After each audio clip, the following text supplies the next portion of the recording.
Everyone just calls him Mama, and it works great. All right. Yeah, hello, everyone. Hi. Hi. I'm Nalle, or NalleSounds, but Nalle for short. Anyone joining me? As I said, and we are currently holding the first and second place on all dungeons right now. Yeah. When we are showcasing. So yeah, hopefully we'll have tons of fun. And here behind us, well, will you introduce yourself? Yeah, so I'm Safe State. I'm a glitch hunter and Ocarina of Time speedrunner, and my co-commentator. I'm Mutant Aura. I am a runner, not first or second place. Yeah. You're great, dude. Don't worry about it. Yeah, sometimes. You're fine. All right, it looks like, do we have a name for the war? We do indeed, with a massive lead. There was no contest here. Your name is Any Greggs. Well, All right. Nice. And I got permission to change capitalization, trust? Yeah. Shall we? Okay. Yeah. From the Greg himself. Yes. Oh, yes. Indeed. Greg's. Okay. We can't actually admit any of that, though, so, keep it on the level. Absolutely no inside. Okay. Yeah, no Are we inside good? trading. Yeah. Yeah, are we ready to go? I'm ready to go. I'm good to go too, yeah. All right. Shall we? Do you want to? Do I get the honors? Yes, Okay. All right. of course. 3, 2, 1, go. All right, so, Good luck. yeah, welcome to Ocarina of Time All Dungeons. We're going to be sitting here through the intro for a little bit, which is, well, we don't normally do now, but we will for marathon's sake, because there's a lot to talk about when it comes to this game and why we're going to be doing the things we do. So without further ado, go ahead. Yeah, so this is all dungeons. Whenever we go into this category, you have to think, what is a dungeon in Ocarina of Time? Because we have like Deku Tree and Donga's Cavern, Forest Temple, all those traditional dungeons, but there's also the other dungeons that are smaller, the mini dungeons like Ice Cavern, Bottom of the Well. And so the way that we differentiate between what is a dungeon and what is a mini dungeon is whether or not there is a blue warp at the end of the dungeon after you beat the boss. So Ice Cavern doesn't count as a dungeon, Deku Tree does, Fire Temple does. That's our main differentiator. Yeah, and the one that always gets caught up is that Ganon's Tower is not classed as a dungeon. So, yeah, no blue warp at the end of that one. So it maybe won't be showed, but who knows? But hopefully yeah, we will. hopefully we won't see it. But yeah, it's just defined as what progresses the main story, really. The rewards that push you towards the final goal. Obviously, Ice Cavern, things like that, GTG, they're cool to go in, and they do have some interesting items, but they don't provide you with anything real in your quest sort of status screen. Mm-hmm. All right. So we now know what a dungeon is. What's the first thing we're going to be doing? What's happening, like immediately? The first thing that we need to do is get out of the forest as fast as possible. So what the runners are going to be doing is they're going to immediately go to shop with a small rupee route to get 10 rupees and grab a stick. And with the stick, they're going to slash one of the skipping stones outside of the shop and use the recoil and hold a slight position on the control stick to do something called ESS position. And this preserves your speed whenever you are in water and you have backwards momentum or forwards momentum. And since they're going to be going out really fast and be holding that position, they can use it to go back to the entrance and talk to the Kokiri that's guarding the exit with enough backward speed to clip through him. That's the ideal situation. We'll see what happens. Yes. Yes, I don't want to say too much about it, but it is... it's potentially like the hardest thing in the run, Yeah. if not just pure mechanically. So hopefully we won't be here for a while, but if we fail it a few times, it's okay. It happens. Yeah, the main difficulty is that to be fast, we only buy one stick. Yeah. And for anyone that hasn't played the game, sticks are like a sword-type weapon, but they break when you slash them on something. So they do high damage, sort of same damage actually as the Master Sword, but they're not very versatile. You can't use them over and over.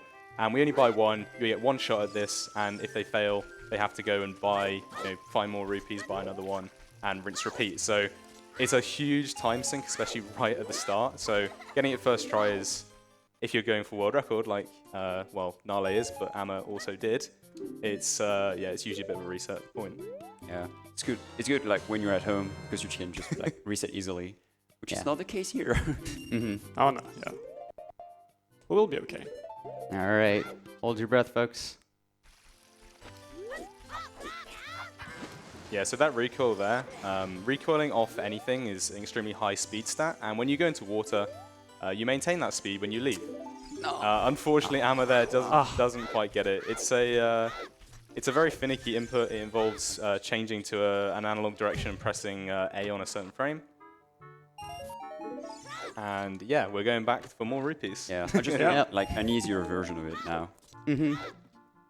Once these two folks escape the forest, what they're going to be doing is they're going to be going to Kakariko to get a bottle. And that is because bottles are pretty powerful in this game. Oh, what? Yeah, you could do a lot of really silly stuff with them. There's two tricks that we're going to be using in this run that utilize bottles.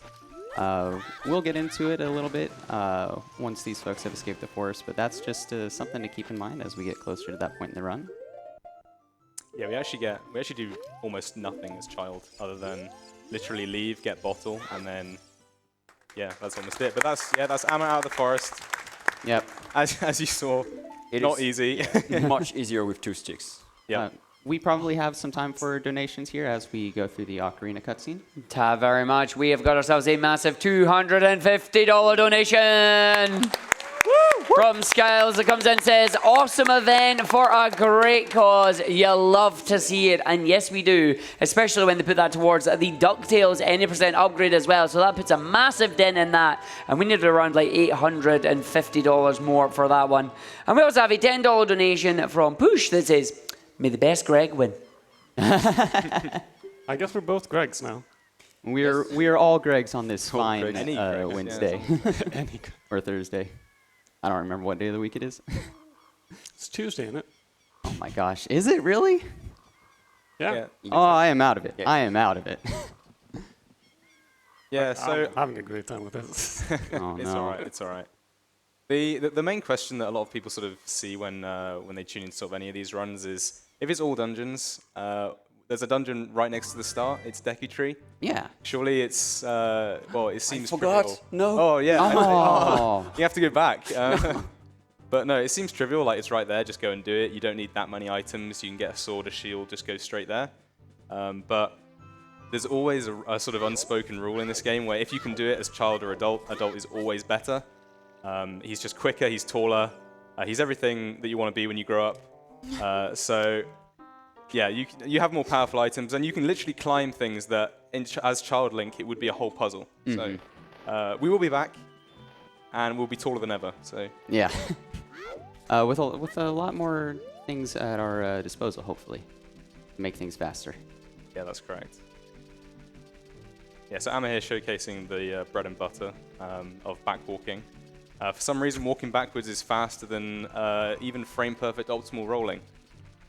So if you ever want to add anything into your casual playthroughs, just to go a bit faster, walking backwards is definitely the easiest, requires almost no brain power.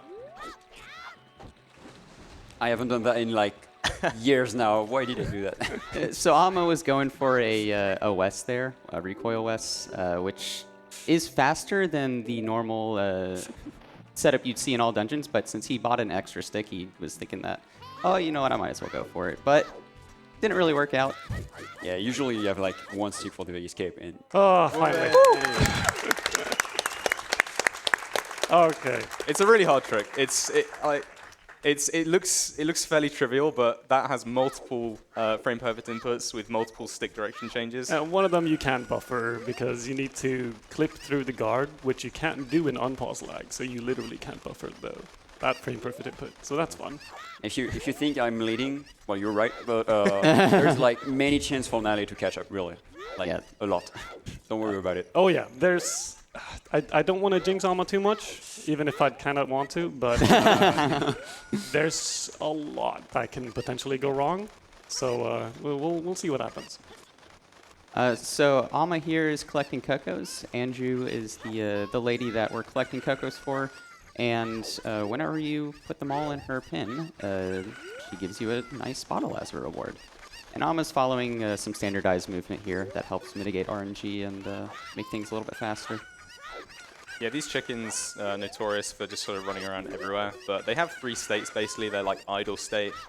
They have a state after they've just landed after you throw them, where they're just sort of clucking around, not doing anything. And then there's like the spooked state, where they'll be running and trying to get as far away from Link as possible. But in that state, they actually move exactly in a straight line away from Link. So if you can throw them in a line and then basically walk after them, you can kind of act a bit like a sheepdog. Yeah. Walk them exactly where you need them to go. And you see Amma threw that one there, and we know that when it comes out of this sort of stunned state, it's going to be Amma's going to be in the exact right position to make it walk in this direction. So you should see two cuckoos here sort of waiting to be collected. Yeah. Maybe. Nope. Yeah, I kind of failed. It's kind of failed. It's fine. Behind the well. It's not too bad.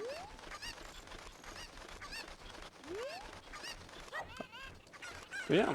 So, did you touch on like why we're getting the bottle, really, or is that Not yet. We not sort yet. of talked about it. We mentioned that it's a very broken item. Yeah. It might be a little confusing at first. Well, like what's so broken about a bottle? But it's there's a lot of pretty jank code in the game, to put it nicely. But whenever we go to Temple of Time, which is where we're going now, but we're going to be putting the bottle on C right, and the reason for that is because whenever we go adult, we're going to be performing something called bottle on B. And whenever we have a bottle on B and we go to child, what happens is Link will look at whatever is on C right, and depending on what is on C right, and we're going to have the bottle with some contents in it, it's going to change the bottle on B's contents to some sort of value dependent on what's in your inventory. So that's a trick that's going to be coming up. There's another one that's called reverse bottle adventure, which is the reverse of this, where whenever we catch a... this is sort of the reverse. Like, bottle adventure is it... well, I'll go into that in a second. First, you're going to see Amma here do one of the most notorious glitches in Ocarina of Time called Door of Time Skip. It turns out there's a small gap in the side of the Door of Time, and you can just sort of jump into it. Oh. Why? Yeah, that one involves it's called a backwards side hop, and it's exactly what it says. It's a side hop, but we change the momentum to go almost exactly backwards, and it clips us just out of bounds beyond the door. And then Amma's looking for a 1-frame retarget to retarget the inside of the door frame, and there's the frame. So retarget the inside of the door frame just to sort of pop Link back on the other side. And yeah, that's 3 child dungeons, 3 spiritual stones, an Ocarina of Time, and a Song of Time. all skipped. Yeah. I thought you were going to say collect them. No, we are not collecting No, those it yet. doesn't count. Of course not. But to go back on what we're going to be doing next is the other bottle glitch is called reverse bottle adventure. And depending on what is on your C right, whenever you catch something in a bottle or you dump something in a bottle, when it's on your B button, it will write the bottle data to somewhere in your inventory. Depending on what it is, it might be into an inventory slot. But if the value is high enough, it'll write into other things that are past your inventory. Stuff like the ammo count for certain things. One of the more popular ones is if you have Poe on C right and you catch bugs with a bottle on B, it will write to your bomb chew count, which is very useful depending on what you're doing. Yeah, it's just a really interesting result of how the bottle and the inventory system sort of interact. So the game needs to store like what is on your C buttons. It needs to store where it came from, so that when you pause, it shows you all the spaces it comes from. So if you can sort of exploit how those two things are linked together by moving a bottle somewhere that the game doesn't want it to be, so on the B button, it starts to look in interesting places for where this phantom bottle might have come from in your inventory. And yeah, you can start to write data into a lot of different places. ammo counts, quest status. You can even go so far as dungeon flags if we had items sort of a high enough value. And there's a really interesting extension category called 37 Water Temple Keys. It's my favorite.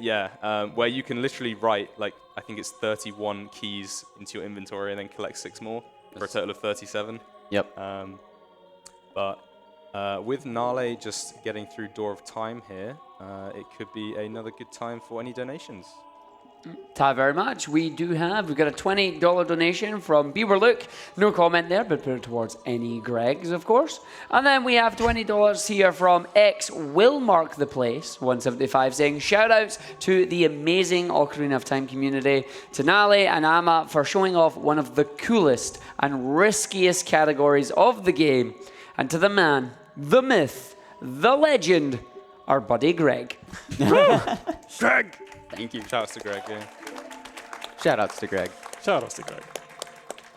He's literally just our pal. Like, Yeah, it's his name's Greg. it's not deeper than that.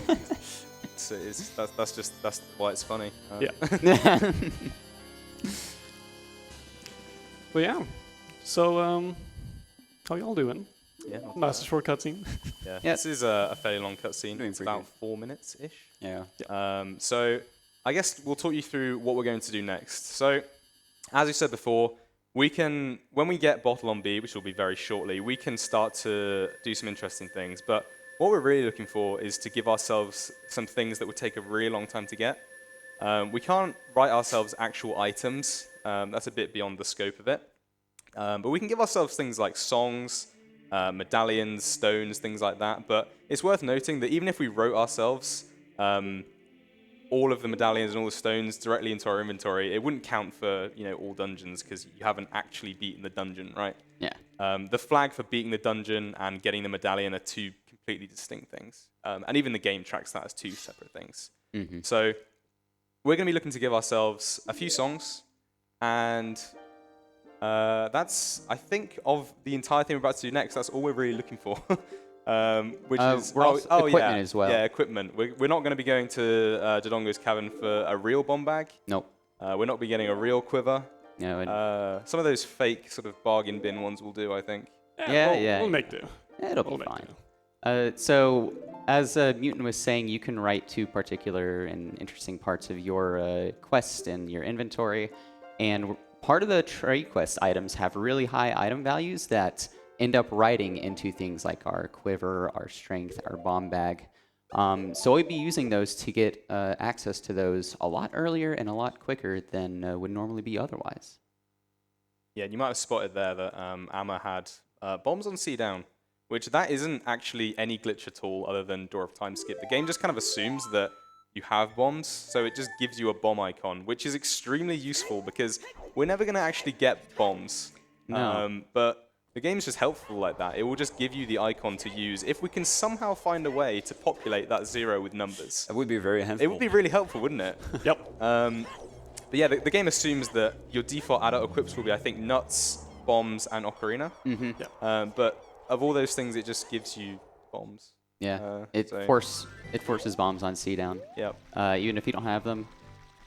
So we need to. So the way to get bomb drops specifically in Ocarina of Time, like the technical requirements, are having something in the inventory slot, and having a bomb. I think having something in the inventory slot. I'm not sure about having a bomb bag being one. No. So to get any drops of any ammo type, all the game looks for is something, anything, literally anything in the slot in inventory that's located. Mm-hmm. So if I, through cheats or whatever, wrote a hammer into my bomb slot, the game would give me bomb drops because something's there. Yeah. But the issue is that even if you get a bomb drop, you need a bomb bag or a quiver or anything like this, any of the ammo types to store that. So we can get drops all day, but the number wouldn't rise. No. So we're looking for both of those things. We want something in our bomb slot, and we also want a bomb bag. Mm-hmm. And luckily we can get both of those things through the exact same mechanism. Yes. So we're first going to go and get a couple of items that we need to continue the run here in the graveyard. You may know that Dampe's grave is over here, and as well as the Hylian shield in one of the graves as well. Those are going to be very useful. We need a shield to do a lot of speed tricks. And then we need hookshot to get around quickly. Not getting hookshot yet, though. No, Not yet. That can come later. Yeah. It's not that useful. Yeah. The most important thing first is to collect the egg Yes. and So- start working on that. Yeah, so we have egg. We're going to save warp, and we're going to go back to Temple of Time. This might be a little strange, but if you go to Ganon's castle, it actually sets the time of day to the middle of the night. So this is a lot faster to hatch the egg quicker, because we need the Cucco and Kajiro, which is the blue chicken, to do these RBAs to get access to our items quicker. So by save warping, going to Ganon's castle, we can make it nighttime quicker and get us closer to hatching the egg. I'm personally doing that to get the big orange sword, just because I'm bad at the game. I need them to beat the boss, right? Yeah, going all the way up through the Yeah. trade quest. It does a lot of damage. It's good. It does do a lot of damage. It's pretty good.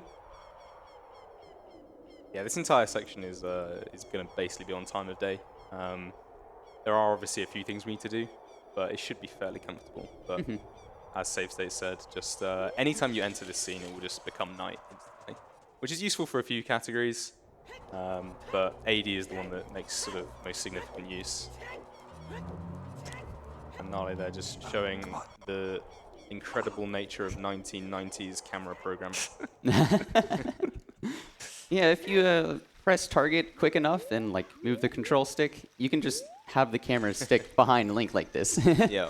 Or in front of him, which is really cool. It's called inverted camera. Yeah. Incredibly useful to see where you're going in those aforementioned very fast backwalks. I'm here just going to take a bit of damage off this Poe because, again, A, we're on time of day, so we are technically waiting, and B, we do need to take a bit of damage, so this is the perfect time. And this is one of the ways, the easiest ways, really, with very limited items to get bottle on B. The game, basically, the way bottles work is that the game will look at what button was pressed last when it's trying to decide where to put this new bug or bottle item or anything like that.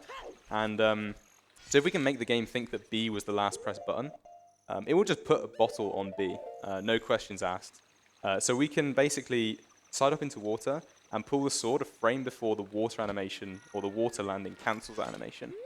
And Link will not pull his sword and will keep the bottle in hand. And then we can do a separate thing called a shield swipe, where it basically allows you to swipe a bottle without actually pressing the bottle button. And those two things combined, you can swipe a bottle, the game thinks that you last pressed B, and yeah, as a result, bottle on B. Very simple. Yeah. And then while Ama was dropping and catching on B, he ended up dropping on bombs on C, right? Which wrote the bottle to the bomb slot. So now he's able to get bomb drops, but he still doesn't have a bomb bag yet. Our next upgrade here, which is going to be Kajiro. I believe it's Kajiro that does quiver and bomb bag. Exactly. The blue chicken, for anyone Yeah, who the doesn't blue specifically chicken. know the name of the chickens in the game. Yeah. What, you don't? That would be very embarrassing to admit. Yeah. All right, so we have the chicken who is being traded in for Kajiro here. And then what we're going to do is we're going to catch bugs over Kajiro.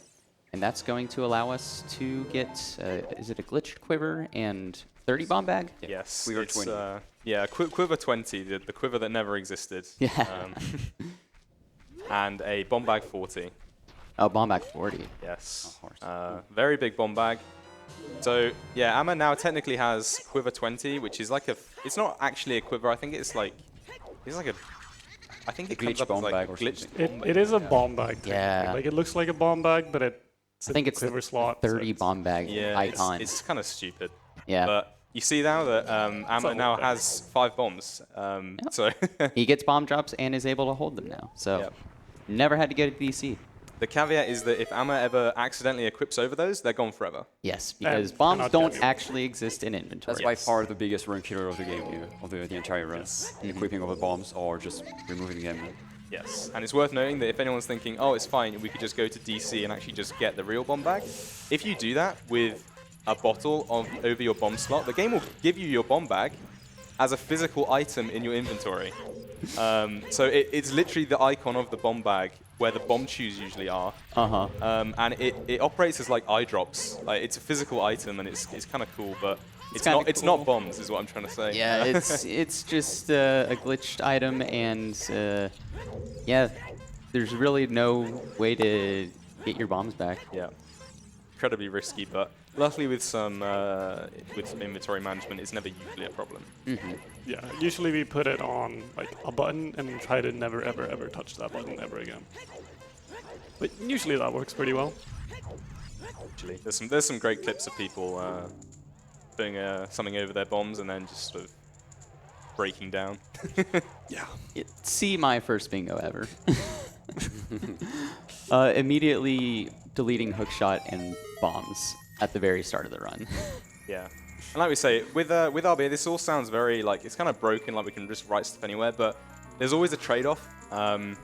We can't just give ourselves exactly what we want. We have to give ourselves things that just align just the right way with, like, the things we can write, so like the value of fish, the value of bugs. We can delete things as well as give ourselves things. So, for example, we could delete our quiver, we could delete our bomb bag. You can get rid of songs that you've You can already get rid of learned. strength, songs you've learned, scale, upgrades, all of this stuff. So it's all about planning when you're going to do these things to maximize your profit. And Amma here doing a very famous trick called a Hess. Very similar to the water ones that we saw, but you're using bomb recall, which is the fastest speed backwards in the game, and just maintaining that all the way out. And we're going to see that sort of similar style of trick used, and you've already seen it used multiple times. You can do the same thing where if you go into the water and you hold if you hold the ESS position out of the water, you'll still hold the speed. So this one doesn't use the same type of shield recoil. You can flip out of it and then use the water to maintain that as you go out of it, as you hold the ESS position. Yeah. Amma's going to just continue this just a bit to get another item, but I think we've got time for maybe one donation. Of course, we've got ourselves a $60 donation here from Joey Mack that says, let's play some difficult DuckTales for a great cause. And that, of course, is going to our upgrade, which is getting there. We are $750 away from that one. Plenty of time. It's our next run, so we have about an hour and 10. So do keep those donations coming in. Tab very much, folks. No worries. All right, so Mido here normally expects Saria's song for you to get by, but turns out you can just flit by him. He's quite short, Link's quite tall. I mentioned that earlier, didn't I? Yeah. One of the very useful parts of Adult Link.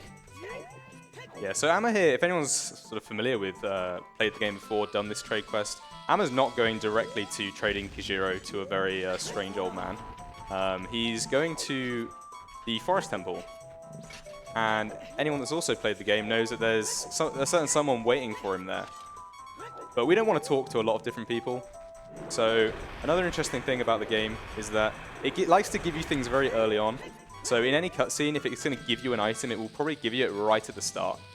So if we can interrupt the cutscene at all by dying, voiding, a number of other things, we can just sort of leave anything, and the game will just give you whatever it was supposed to. So here it was the Minuet cutscene, so Amma now technically has Minuet, having never watched the cutscene. Yep. You'll notice that we have a stick on B now. This is because if you die or like save warp with a bottle on B, it ends up writing the default 0/0 item to your B button, and which is a decky stick. So it's just a side effect of having bottle on B. Yeah, a bit of a coincidence. It does have some utility. But it's worth noting that it really only has utility on the Wii Virtual Console and the GameCube release. On N64 and Wii U and Switch and everything like that, it will range from crashing to hilariously lagging and then crashing your game if you pull a decky stick as adult. But on Wii, it's completely fine doing that. So yeah, it'll just be invisible. Yeah. That's the only thing. On Wii VC and GameCube. Yeah, we'll see that later. yeah. Oh yes, we'll see that a lot. Oh yes. Because I hope you're not like attached to the Master Sword or something. Because you will never see it again. Literally. It's done its job. It's not coming back. So this is just fast routing for the trade quest. making our way back to Kakariko Village as fast as possible. Taking a little bit of damage here, as you can probably guess why, considering what we just did a little bit shortly ago. It's just because I love that little noise when you're at low health. It's my favorite. Yeah, of course. That and the map toggle, of course. Oh yeah. Yeah, you got to do something to keep yourself sane, right? But no, Amma here trading in the mushroom for the odd potion, which is the penultimate step on our quest to the poacher's saw.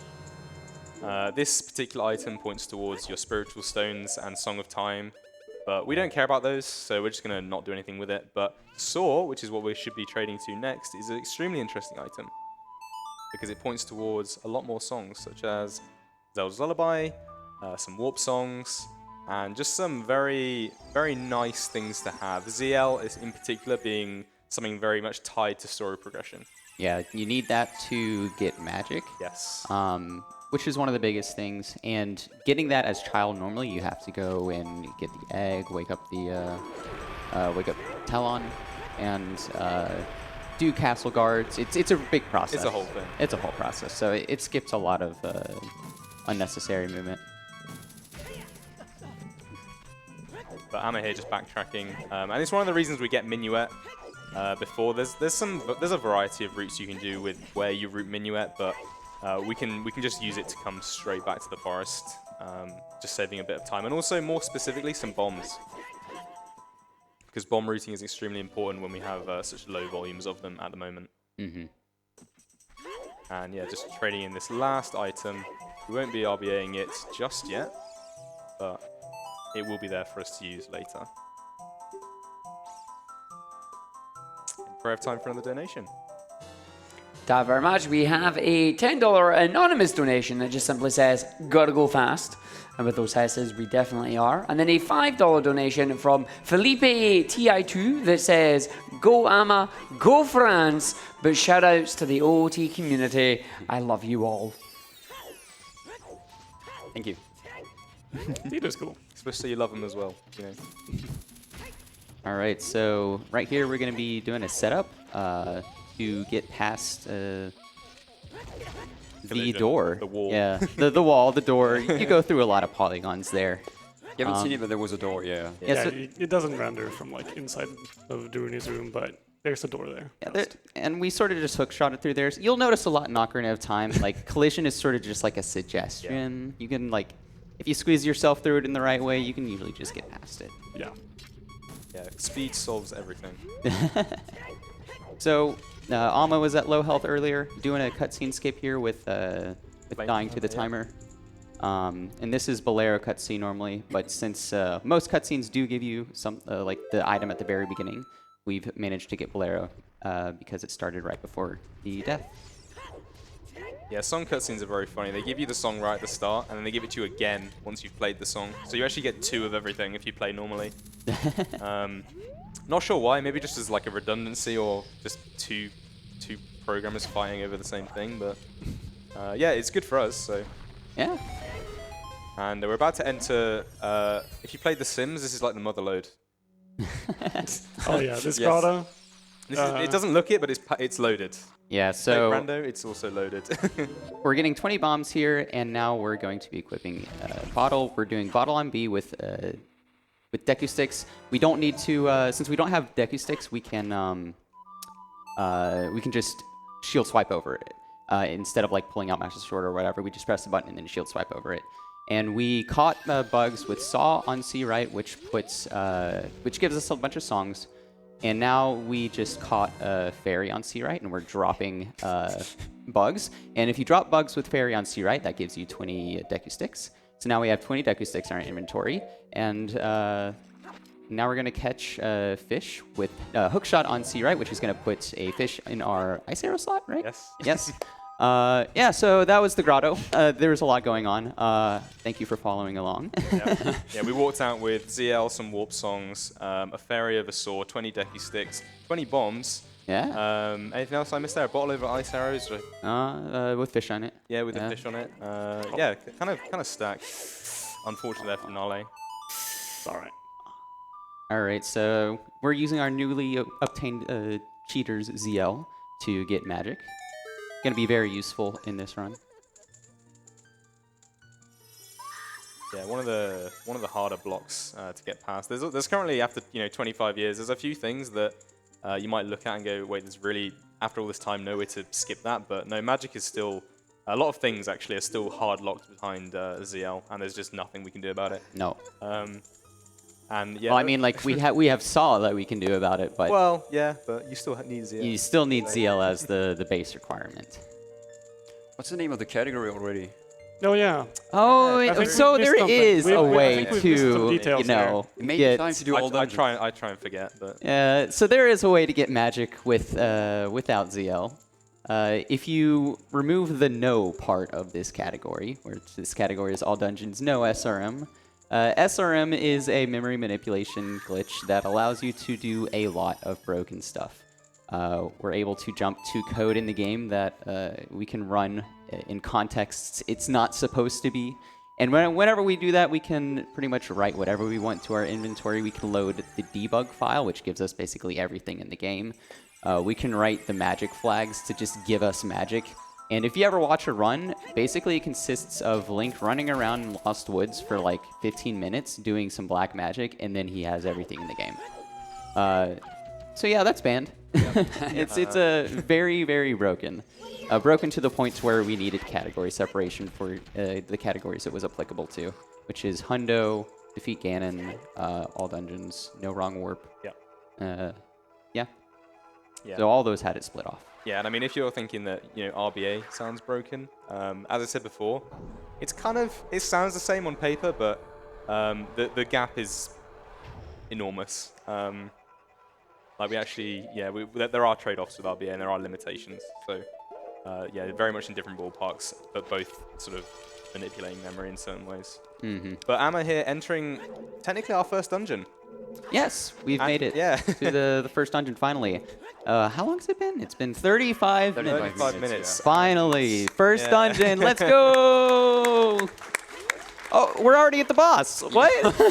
Yeah. boss. I hope you don't like actual dungeons. But no, this showcases a sort of a core tenet. If you're going to be an architect of these dungeons, don't put the boss load zone directly beneath the floor, because yeah, that's what happens. So they have a really bad habit of putting the load zones very near very important rooms, and they're always loaded, right? So in OOT, a dungeon is a bunch of rooms with a bunch of collision and all the load zones involved. But it will only load the textures and things like that, the models of the rooms you're actually in. But everything is still there, so all the collision for the rooms below you and above you, it's all there. The load zones are still there. So as you just saw Amma do there, and you'll see Nalle do in a minute, if we can clip out of bounds and just fall onto the load zone for anything, for example, the boss room, you can just do that. And luckily for us in Forest and actually a few other dungeons, the boss load zone is conveniently close to where we start. Yeah, it's surprising how convenient most of them are. Yeah, so most of the dungeons, it's going to be a race to the boss load zone. Some of them, there might be a key item that we need to get first, too. But if it's to get that, then immediately go to the boss as quick as possible. Yeah, see here Amma sort of making light work of Phantom Ganon using a glitch called ISG, Infinite Sword Glitch, very famous, found very early on. You effectively interrupt a crouch stab with anything, reading a sign, picking up an item, a bomb in this case, and it will stop the sword ever stopping swinging. So every frame, whatever you're holding, whether it be a stick or a sword or anything like that, will just infinitely swing, it will never stop. And you can literally melt bosses with it, so... Yeah, you can sort of imagine it like a chainsaw. Yeah, Just always pizza on, cutter. always in. Yeah. Pizza cutter, too, yep. Yeah, if you're familiar with Elden Ring speedruns, I think it's a pizza cutter. Yeah. Pretty good. Yeah. The secret item. Yeah. So you saw Amma was damaging down during the fight. As we've seen the past 2 times now, you can probably guess what's about to happen. We're going to see a little bit of cutscene skipping. We don't like to sit through the cutscenes that happen after the blue warps, so if we just manage to do a bit of setup and die as it tries to take us away, we can just skip the whole cutscene. Yeah, blue warps are tricky. As soon as you touch them, you lose control of Link. but we need to touch them to get to the point where it wants to take us away to the cutscene where it gives us the item. So we need to do a glitch called Ocarina items, which allows us to play a fake Ocarina on the blue warp. We cancel that, that gives us control of Link, and then we use a bomb here to kill ourselves on the exact frame that the game wants to take us away. And this is frame perfect, so there are setups for this. And if we see a white flash when Amma spawns back in, then that means that the cutscene should have played, but we managed to skip it. So there you go.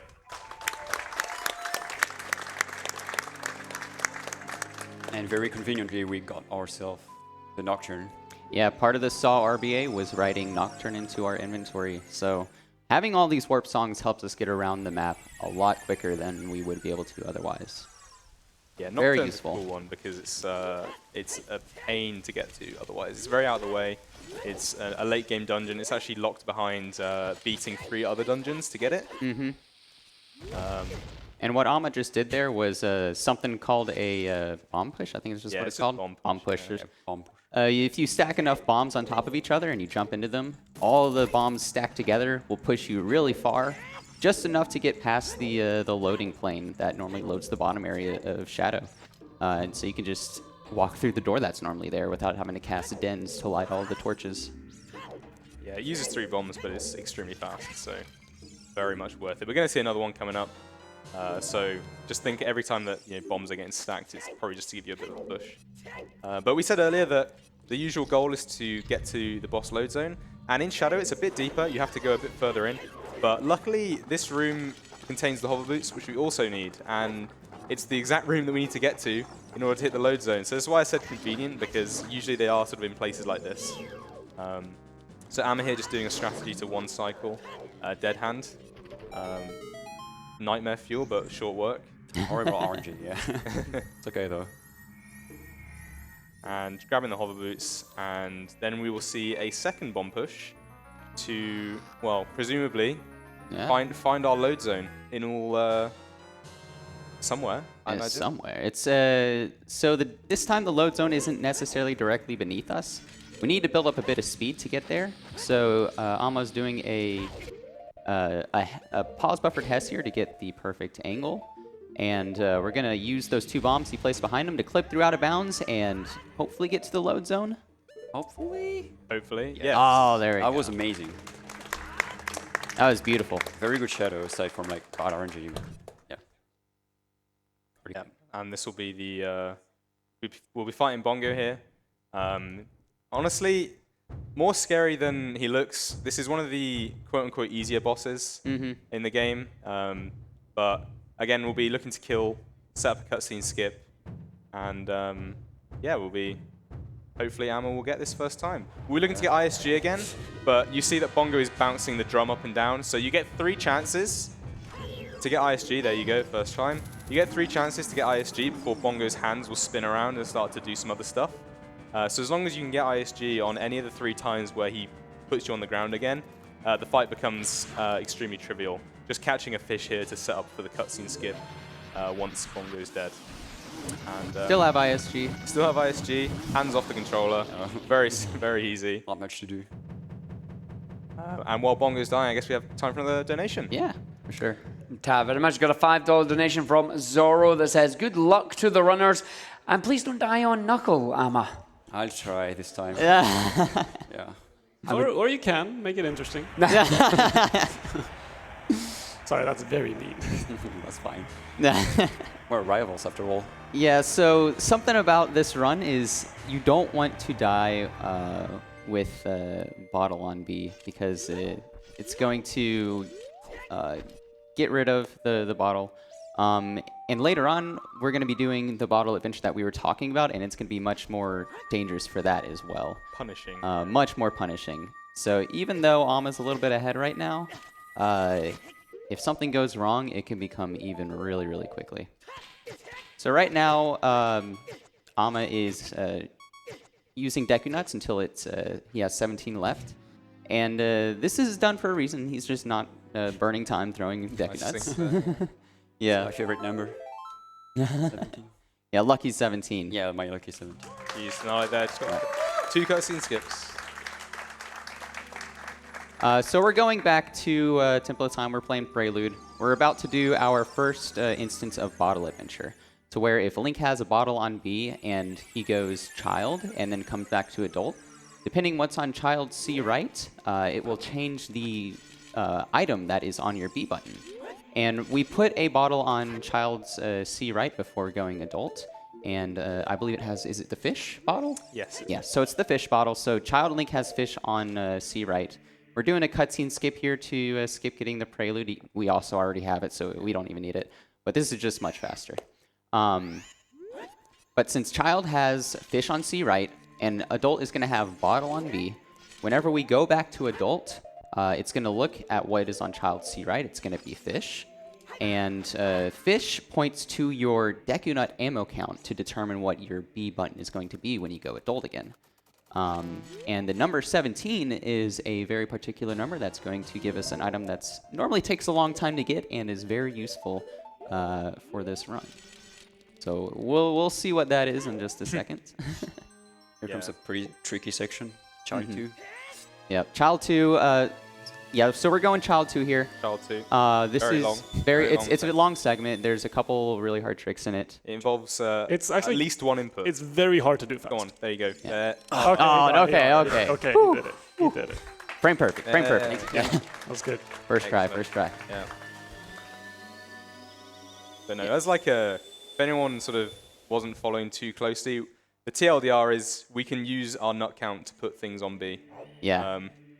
With As a the very basic sort of explanation. So if you ever see sort of wasting nuts, getting nuts to a certain value, we're literally just going to choose what item we put on B. This isn't permanent. This is a completely fake item. And if Amma ever dies, Stick will go straight back. Or save warps. Or Yeah, save or warps. save warps. Yeah, so saving is also locked now. We can't really do that. Yeah. No, yeah. So this is where things get really, really dangerous. It's hot. Yeah, it's very hot. We're going to have a heat timer, 16 seconds. That means that anywhere where there's going to be heat, Alma only has 16 seconds to act before the heat expires and he ends up dying. So that's going to be something to think about. And if he just dies due to damage, then he'll just have to go all the way. Damage. Are you about to die? Maybe? Maybe? You're just standing there. What are you doing? I was actually scared now. For real. Oh gosh. Okay, so what Alma's doing here is he's not about to accidentally die. He's setting up something called 1/16th heart. So the game tracks your health in 1/16ths. Even though the hearts show 1/4ths, there's actually sub divisions all the way up to 16ths. And for each 16th of a heart you have, the game adds 1 second to the heat timer. But if you have only 1/16th, it just doesn't have a heat timer. There's normally a heat timer in this room, but since we have 1/16th heart, it's no longer there. And we can use this to get into, or to be in Valve's room, Vivalgia's room, without the Goron tunic. Yeah. Just allows us to skip the tunic. But don't get hit. But don't get hit. Don't get hit. It is one-hit anything- KO mode. Anything will kill Amma now, like a breeze, a touch, anything. Anything sneezing on me would like Yeah. kill me, yeah. Yeah.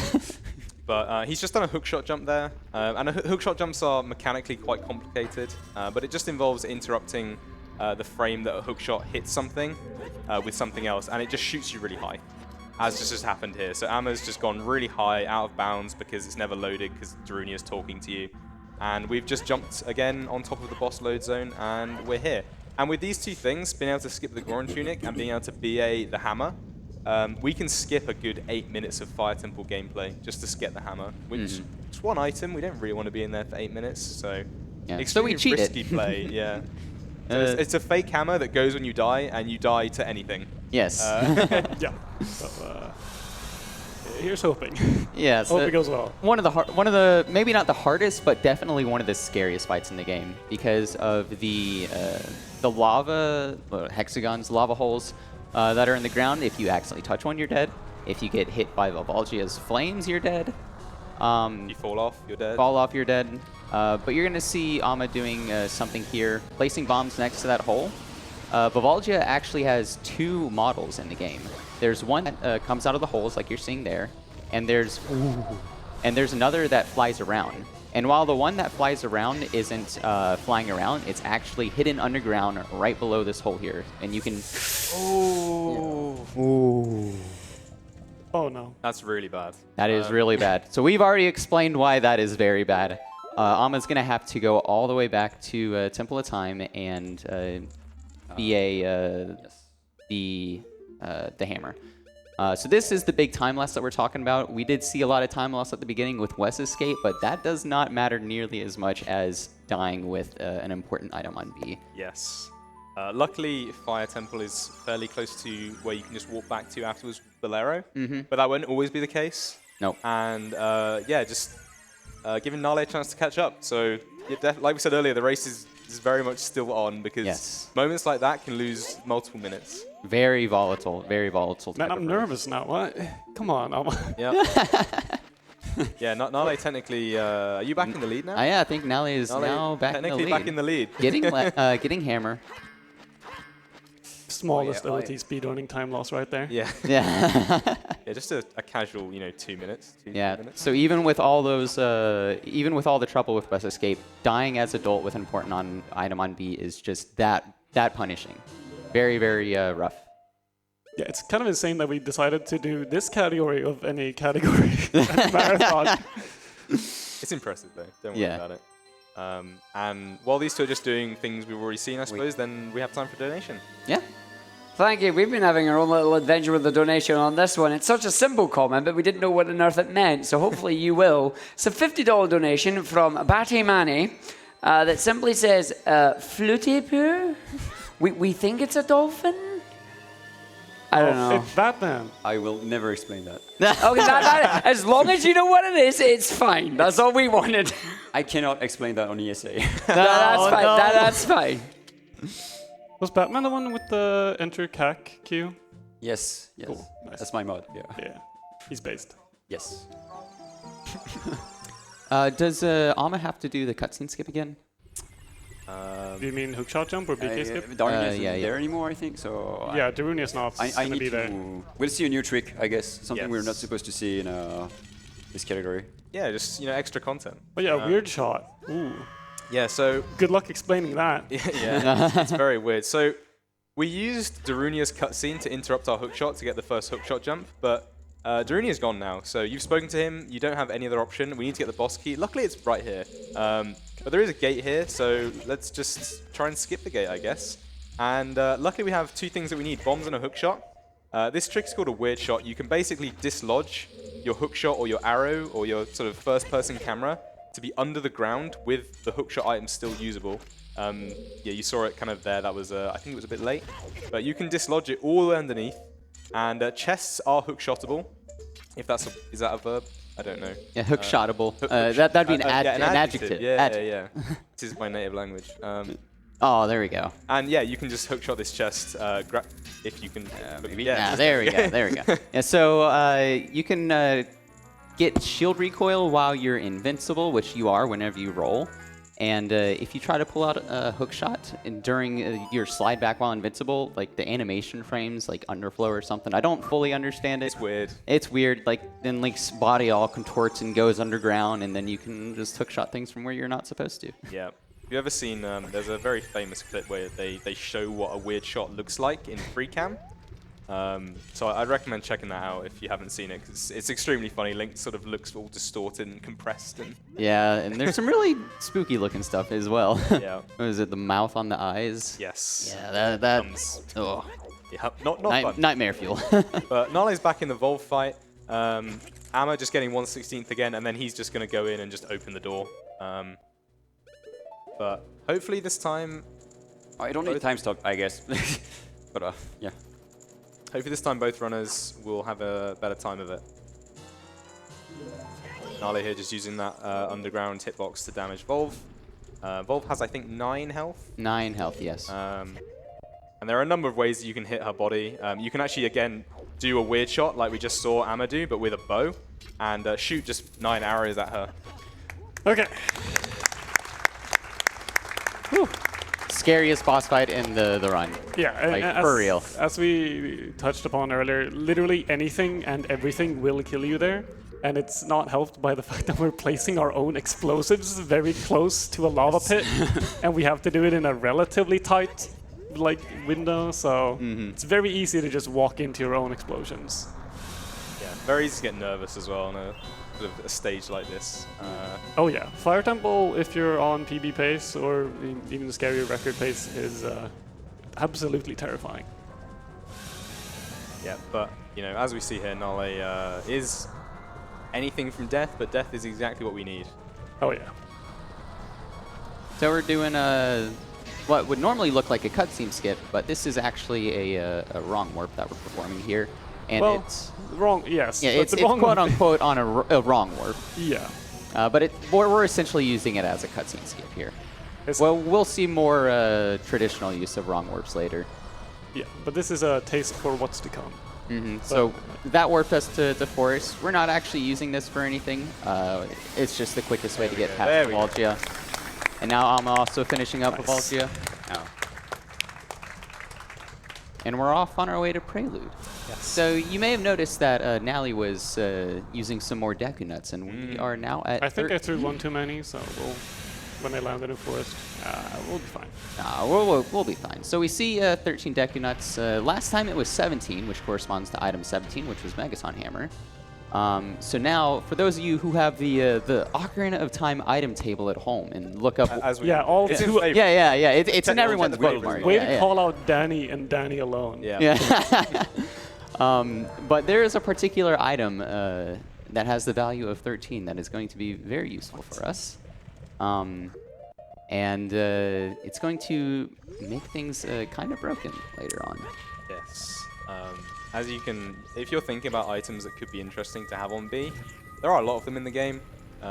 Boomerang is a pain to get to. That could be useful for Jabu. Oh, yeah, yeah.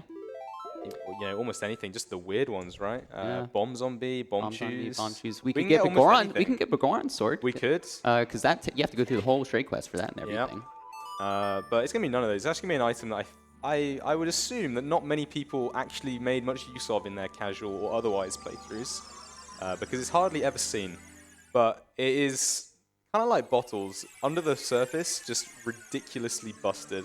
And when it's on B, it just transcends to another level. Yep.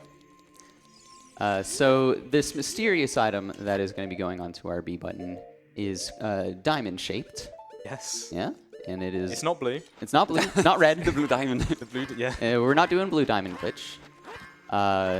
It is. God, the things I'd give for a live Linkin Park cover, though. Yeah. Oh. The color of the diamond is green. Yes. Yes. So what we're going to be putting on our B button is Barore's Wind. Oh yeah. Yeah, this item, for anyone that doesn't know, is used. It's only usable usually in dungeons where it is used as like a set point. You can put it somewhere, and you can return to it at any point in the dungeon. So you can place it at the entrance, explore your dungeon, walk back to the entrance really easily, and then just leave. That's its intended purpose. And the developers very rightly stopped you using it anywhere other than dungeons, because it's crazy, right? But when it's on B, we can use it anywhere. And yeah, well, we'll see a few places that can break very soon. But on the whole, it works really well. So Yeah, like from a general use, it works as intended. If you just use it in places it's not supposed to be used, it just works. It just works without issue. But if we push the game a little bit more than it's supposed to, we can start to sort of peel back the layers and kind of break things a lot. yeah, the wallpaper comes off, the rotten sideboard stuff. Yeah. So we're setting for Roy's Wind here at Lost Woods from Kokiri Forest. Entrance matters. Yeah, the entrance number matters, where it's coming from, where it's going. So just keep that in the back of your mind. We're going to be using that. Is that the thing? Yeah. Yeah, take out your mental notepads. Yeah. So now Nalle is setting up a Hess. Well, trying to. Trying. We're going to be heading over to the Deku Tree now, finally. This is...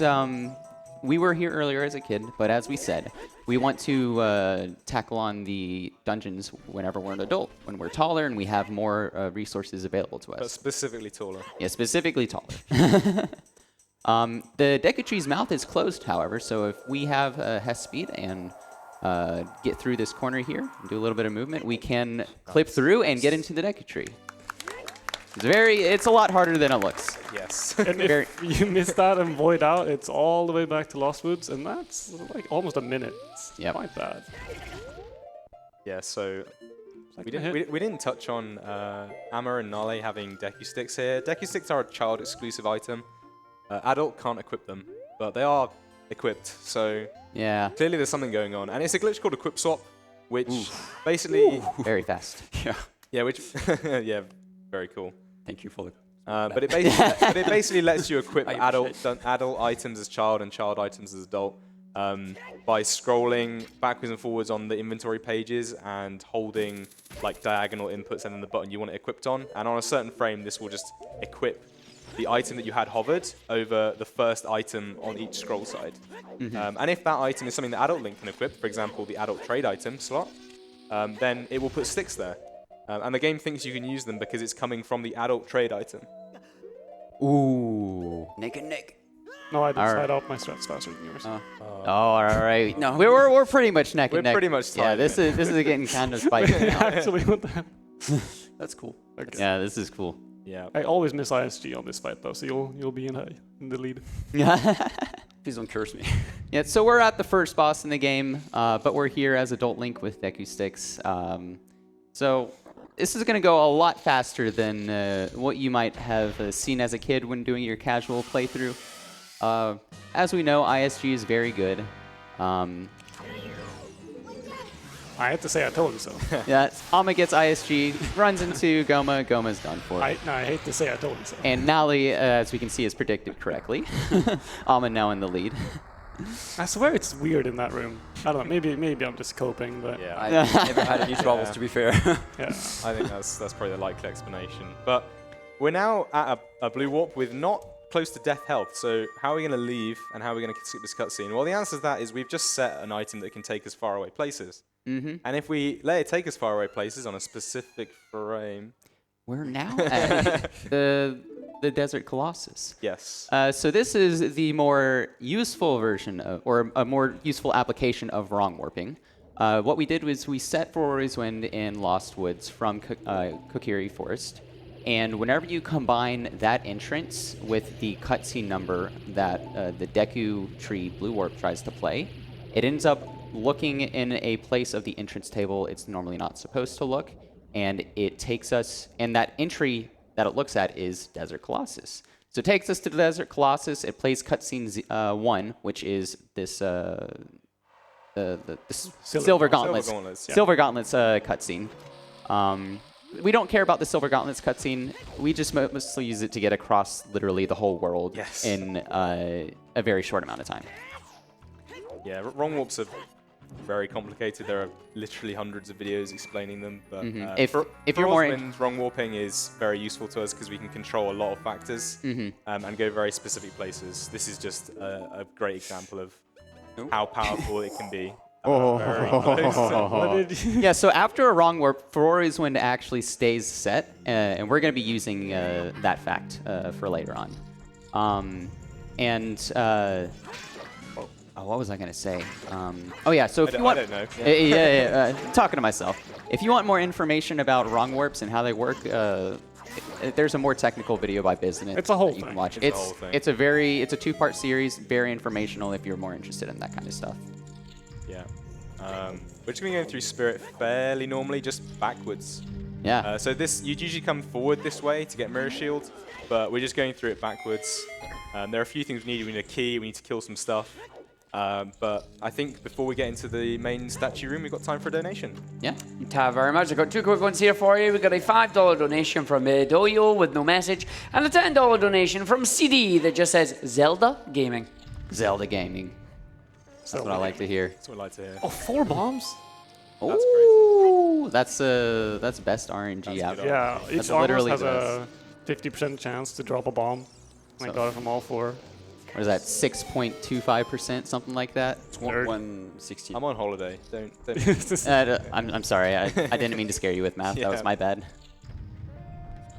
I should still get this though. Safety. Yeah, so this pot here is the sort of backup farm. If you, that pot only spawns bombs once, but if you just break it and don't pick up the bombs, it will just keep giving you them until the first one despawns. So we can like farm it for like 2 or 3 bombs if you don't get the RNG drops. And we're doing something here called statue climb. By doing a set of movement here, we can climb up onto this particular piece of polygon on the statue. If we do 2 frame perfect side hops, we can clip through the back and make our way all the way to the boss loading zone. Perfect. Very well done. That is very hard to do fast. Yes. So Yeah, doing that in a marathon setting is unbuffered as well. It's kind of crazy, that story, because we used to do a thing where you'd climb the statue, you'd clip in front of the boss door, and then you'd use a few bombs to like clip underneath the door, which we'll see a bit later in another dungeon. But it was actually, we had a TASA come back in and show off like a demo of their like Spirit Temple run. And like they were like, oh yeah, is this fast? Is this cool? And then they did like a double frame pivot backflip, and we all went, wait, you can do that? As Nalle's just shown. yeah. And yeah, the resounding response was, wait, you can just backflip there? And he was like, yeah, I've known this for like 3 years. Yeah, so that we do that now. Also, the Armos, if you stand close enough, I mean not the Armos, the Knuckles. Yeah, Or the Knuckles. Naburu. Or Naburu specifically here. If you stand close enough to them, you can just crouch stab them. And Yeah, they're pretty stupid. yeah. If you're familiar with melee terms, it's like Roy zoning, where if you're too close to Roy, he just doesn't hit you. Nice. Yep. Yeah. My health is a bit scary right now. Yeah. Should be fine. So Ama did something there called a glitchy wall grab, I think is what it's called. Yeah, it's basically to try and skip the cutscene that plays after you kill Naburu. So after you kill her, the 2 witches will appear again and give you a bit of exposition about, she wasn't that good anyway, blah, blah, blah. But we can basically kill Naburu with a bomb that we placed before and get like this glitchy ledge grab above the door on the same frame. And if you... Oh well. Okay, oh well. I didn't That's die. fine. That's okay. That's fine. That's fine. That's It's fine. fine, it's fine, it's fine. Dying is worse. But yeah, if you get this glitchy ledge grab, when the cutscene starts, Link will kind of just like fall to the nearest floor, out of bounds, and then you can press A in the cutscene and he'll just fall out of bounds. Yeah, and once you hit negative 4,000, the game will just void you as like a failsafe. Yeah. And that will just skip the cutscene. So voids, deaths, anything like that will just interrupt anything else. And we're moving into I've lost track, but it is a boss fight. And Yeah. it's One of the boss fights. One of the boss fights. This one has the most RNG. It's become more interesting to do in runs thanks to a lot of decomp work and figuring out how the fight actually works. Yeah, Danny so B. there's more to keep track of. Yeah, Danny B has a really good video called "Beating the RNG" for the Twin Rova fight. Yes. Very interesting watch, and it goes over all the mechanics required to mitigate the RNG as much as possible. It's still RNG at the end of the day, but there's a lot you can do to make it more favorable. At least you know why you're lucky. Yeah. It's like A little bit of a consolation, yeah, it's not consoling gonna, you. It's not gonna make you more lucky, but you can know why you're unlucky. So. Yeah. So this fight consists of 2 phases, and in the first phase, these two witches have separate like AI and decision-making systems, so they can choose to fly, they can choose to shoot, and they can choose to do nothing. And this is all. I'm not sure what the percentages are. That's beyond the scope. But I don't know. But they can choose to do nothing a lot. Yeah. And they can choose to move to positions that are very unfavorable, such as the one Amma's showing here. Barely got it. Yes, but the main thing is that you can stun lock them with hook shots, so you can somewhat control them. But phase 2 is a lot more forgiving. Twin Rova goes through a bit of like a tutorial section where she shows you what she's going to do, namely shoot 3 of the same element at you. So if we can kill Twin Rova here in 1 cycle while she's still in this like tutorial mode, then that's really good for us because it's consistent every time. So phase 2 is just the complete opposite of phase 1 in terms of RNG. So Ama started out with getting ISG, so he still has ISG right now. And with that ISG, we're just going to knock down Twin Rova, hookshot over to her, pull out stick, and let it do all the work for us. Yeah. Yep. Very nice. Nice. So what is that? We've done Forest. Forest, Shadow, Fire, Spirit. Deku, Spirit. That's 5. Yep. Yes. You have 3 more. We have 3 more. It's going to be DC, Dodonga's Cavern, Jabu, Water. and Water Temple. So those are our 3 left that we have ahead of us. This is a bit of a long cutscene here. We can't really... Do you have anything to, any donations or anything else that needs to be?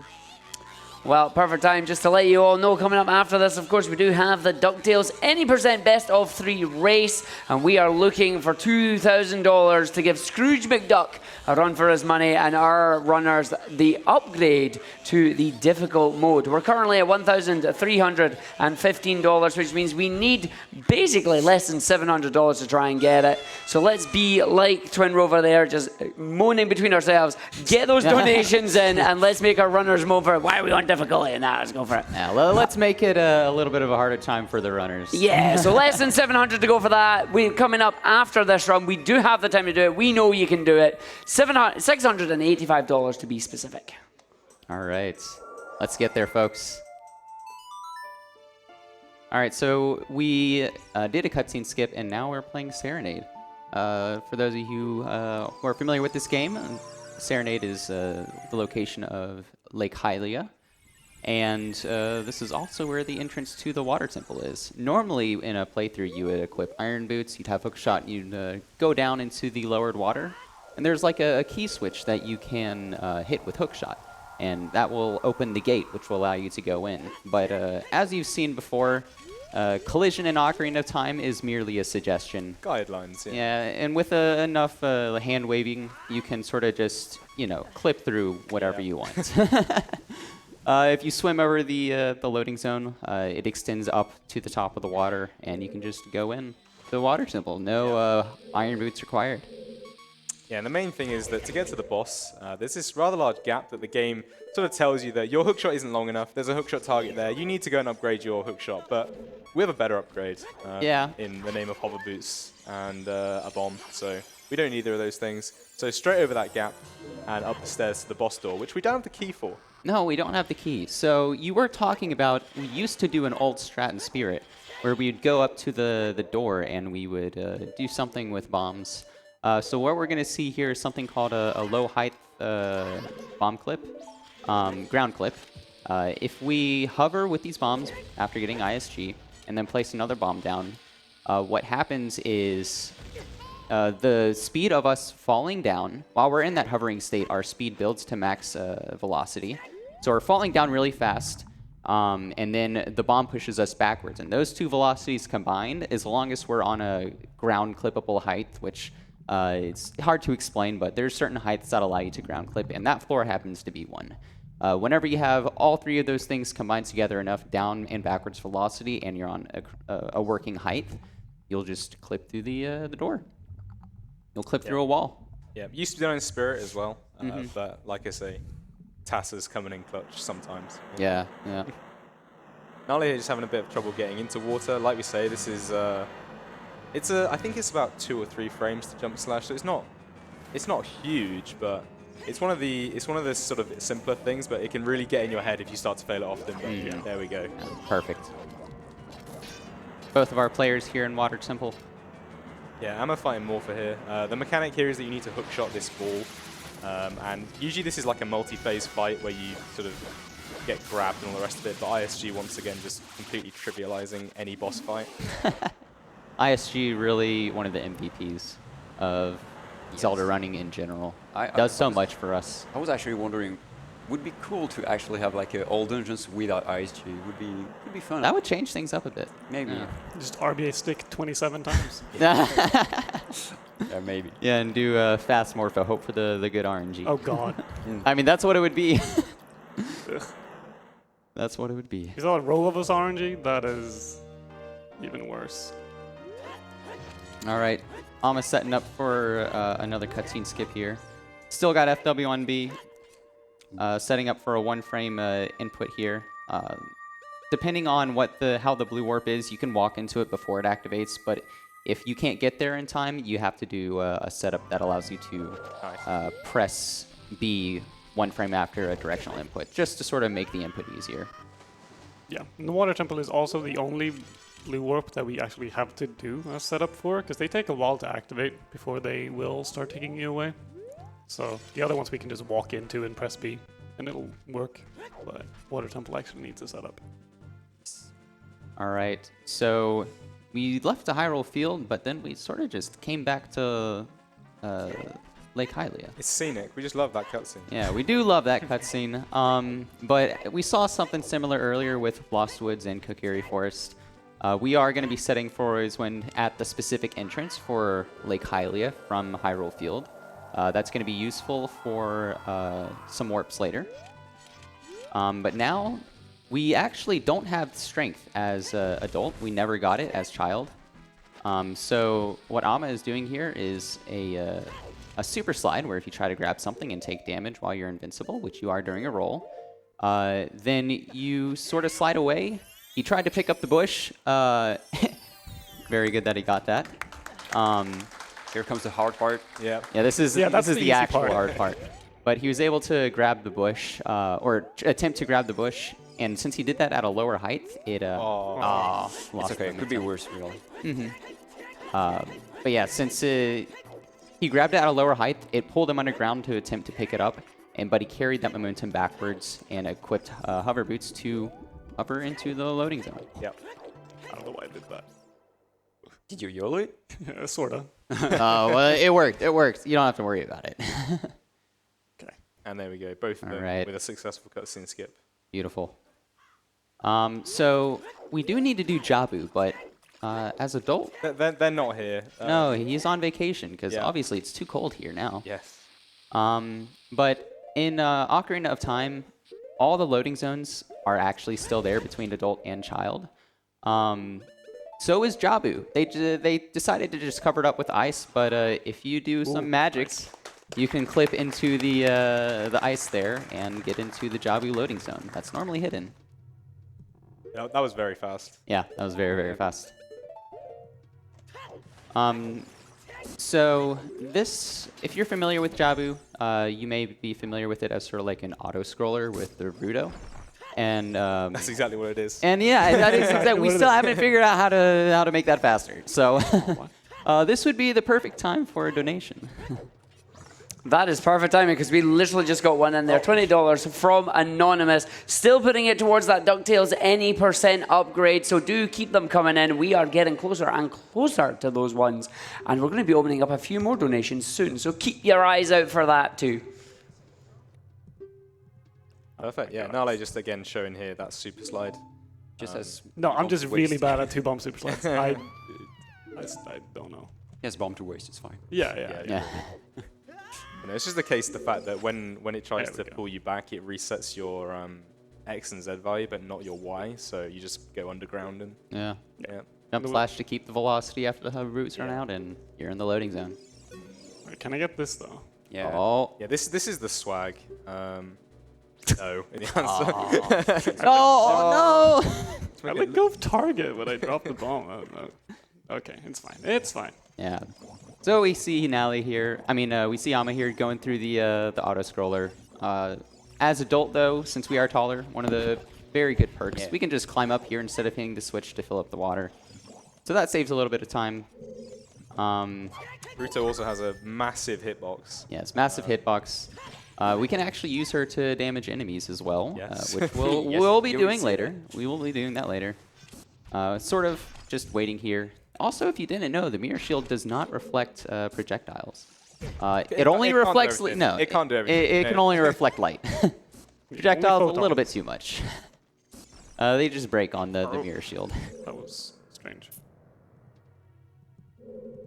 Yeah, Nalle here just trying to do the same thing as Amma did, just clipping into the ice using a forward mega side hop.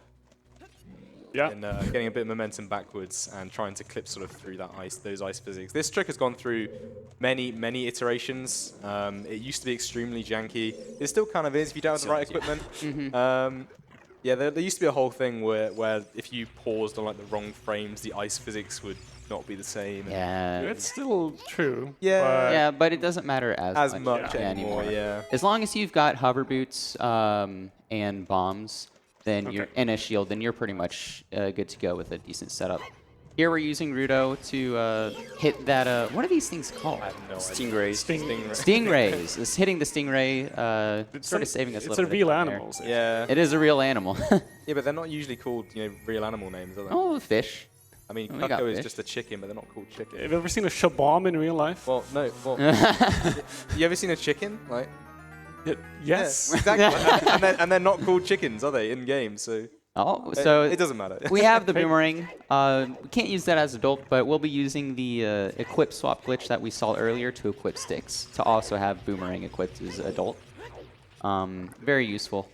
If you think the race is done, it is not It at is. all. Oh yeah, no. The auto scroller is the comfy section, but we have the literal hardest part of the run left. So Yeah, Jabu, the boss, is almost like the exact opposite of almost every other boss. Just ridiculously difficult to do quickly, and skipping the cutscene is also ridiculously difficult to do quickly, and in the ways we need to skip it. Yes. So the boss is hard, and the cutscene skip It's also hard. yeah, it is very hard. It's And also required. it's required. Yes. For what we're doing here. Yeah, it's just tough. It's tough. There's a lot of steps to it. A lot can go wrong. Just put your prages. pray in Put the your chat. prages in the chat. and pray trauma. Hope it goes Yeah. well. Yes. The main thing is that Baronade can only be broken down from the ceiling, well, realistically with Boomerang, and it also only gets stunned by Boomerang, and, well, we also need to equip swap sticks to deal damage to it, but we can only equip swap one item at a time, and Boomerang and sticks are both child items. So there's a bit of sort of inventory swap around a lot of things to do, so stunning there, it's just, that's how it feels. The same as it feels to speak. So swapping into sticks here, hoping that Boomerang hits, slashing again. And then just getting ISG here, getting back on the Boomerang to stun it again. Keeping the ISG so we don't have to worry about having to pull out stick again. And going in for the second recall. Baronade actually starts to get up faster if you hit. And there's a really interesting kill with the Boomerang. Yeah, normally you have to use like a swingable weapon to do the final blow for Baronade, but if you see up Baronade while the Boomerang is like inside of it, then it deals the final blow. That was a disgustingly clean fight, by the way. It was very, very good. So this is where the wrong warp stuff gets weird. So Rudo is in the blue warp. This makes things a lot more difficult. First, we have to go into the blue warp and die and then revive. This allows us to have control while the blue warp is trying to make us face towards Rudo. Then we have to die and revive again. This is because we need to have the camera unlocked while we have the text on screen. And while the text is on screen, Rudo's waiting for us to close it so that she can take us away with the blue warp. But if we do this setup here, make sure to not press A. We can clip out of bounds, do a position setup, and then if we throw Boomerang, and then get into a setup here, and wait and pause buffer to this frame specifically, and side hop, what happens is we go through the back side of the boss door, right as Rudo tries to take us away in the blue warp, and wrong warp us. Case. Yeah. And it wrong warps up to the boss room in DC. Nice. Yep. Yeah, so we've done water, we've done Jabu, and we're at our last of the 3 dungeons that we mentioned earlier. Yeah, so this will be the last dungeon, but there is one caveat. Unless otherwise mentioned in Ocarina of Time, you need to beat the game in every single category. So even if the goal is all dungeons, just doing all the dungeons isn't enough. You need to get to the credits. Yes. So it's not over yet. Yes. So after we beat King Dodongo here, we still have to beat the game. So just keep that in mind. Yeah, I mean, you should have something else in the back of your mind as well Yeah. that might answer the question of how. Yes. So this is, I think, the easiest boss fight in the game. Yeah, a bit of a joke. Yeah. Oh, Oh, got the rebound off the wall. A very cool finisher Swat there. points. Yeah. Yep. Off the backboard. So as we walk into the blue warp here, this is also one of the blue warps that takes a little while to activate, so you can just sort of walk in, no Rockstar, issue. watch it. You will never unsee this. Yeah. Yeah. He's this mutant. Yeah, so there's a couple different ways to beat the game. I mean, the most traditional one is going to Ganon, beating Ganon. But there's other ways to beat the game. You can actually do something called a credits warp, where if Feroy's Wind is set in the right place, and you wrong warp, There it is. you go directly to the credits.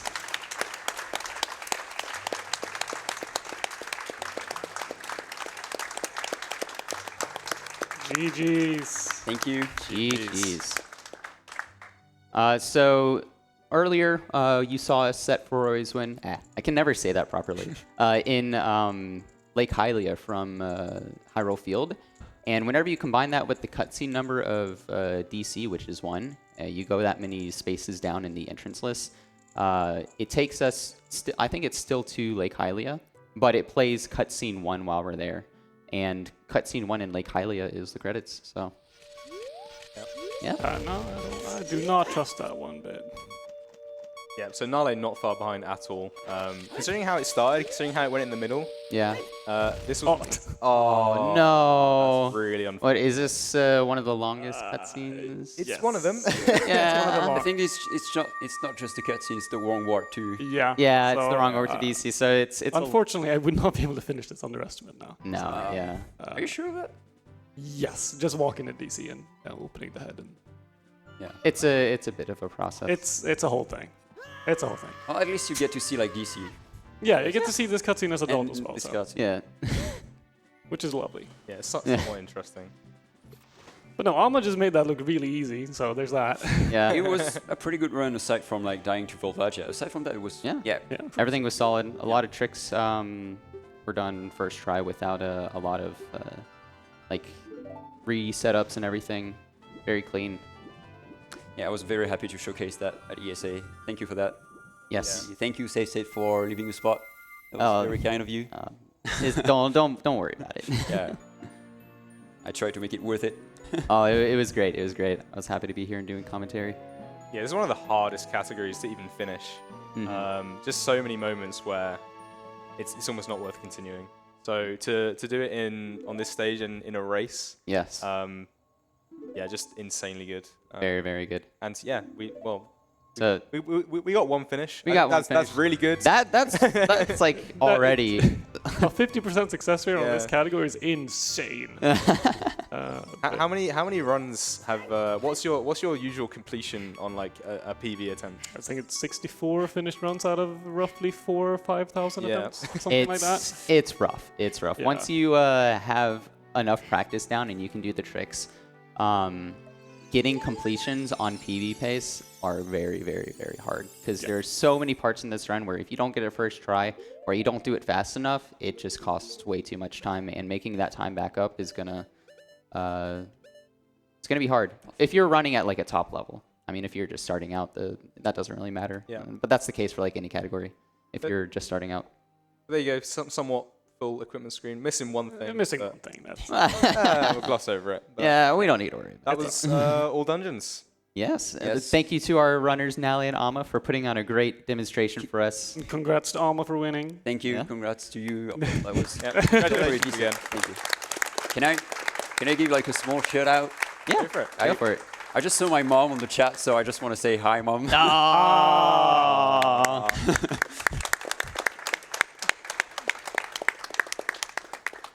Thank you for being supportive.